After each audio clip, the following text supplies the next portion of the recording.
Out here with us as we are presenting information to you are getting together and coordinating themselves. Train crash. To give Tacoma. To us that then we need to pass along. 6 people died. But again, to reiterate, because we almost use it in every live shot as an opportunity to tell you, if you are a driver among the tens of thousands who use this route, not only are you going to probably need to plan a different way to get home tonight, especially if you're heading north from Olympia, northbound traffic, it's going to take hours to clear out this backup that we are seeing. And then southbound from Tacoma to Olympia, you are going to need to find a different way home and also have that plan in place for the next couple of days. But everyone is cautious to say whether or not the road itself is going to be closed for more than a day, but certainly for several hours, probably a week into tonight. And from that point on, looking at what we are seeing here, it would not be beyond anyone's expectation that the road could be closed beyond tonight. I don't think that's an unexpected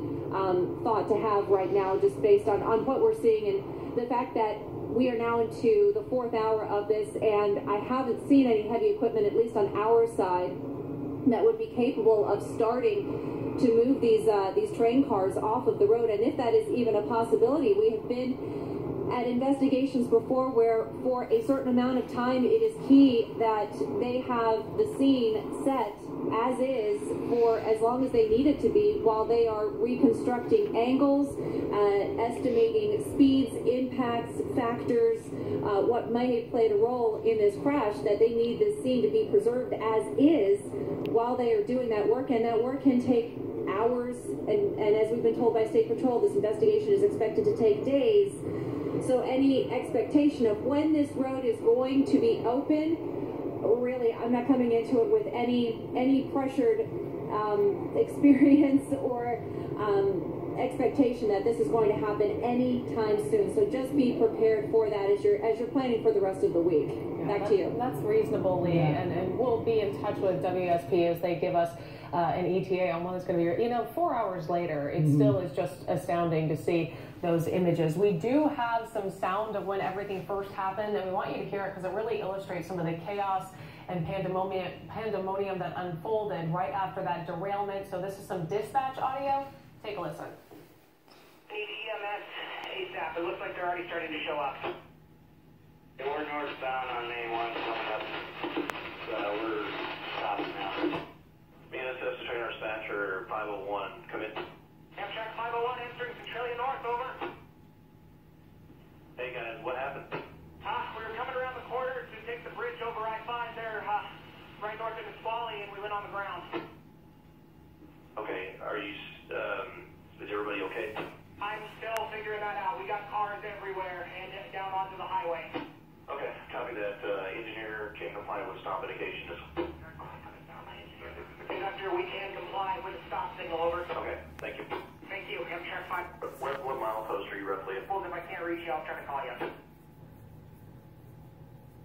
You were just listening to audio recordings of the dispatcher talking to the conductor. Very tense scenes at the moment of that derailment. 78 people on board, 5 crew members. Once again, 6 people dead and killed in this derailment. Several people taken to the hospital. Right now, we are told there are 20 patients at Madigan Army Medical Center. That's where 9 people are in serious condition and 11 people are in fair and stable condition. 10 patients were taken to St. Peter Hospital in Olympia. 2 patients are in surgery there. Multicare Health says there are at least 14 patients at Good Samaritan Hospital, 5 patients at Allenmore, and at Tacoma General there are at least 3 patients, and there are 5 patients at St. Joseph Medical Center. No word yet on their conditions. In the meantime, if you had anyone that was on board that train, that was Amtrak train 501, and people with questions about their friends and family on that train, they should call this number. It's right there, right in front of you, 1-800-523-9101, 1-800-523-9101. They are also setting up a family reunion center.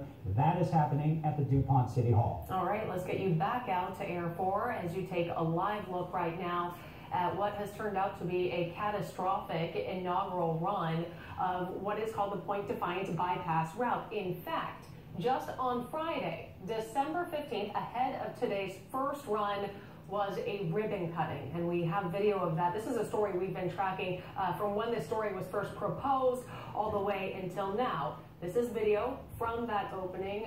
The Point Defiance bypass route started today, the 18th, the start of trains running on the Point Defiance bypass Inconvenient. route, and it marks the opening of the new Tacoma Dome station, which was another story separate from that. This new schedule, however, adds 2 more of those daily routes between Seattle and Portland.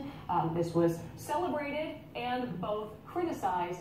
As Inconvenient. look right here. It was supposed to cut travel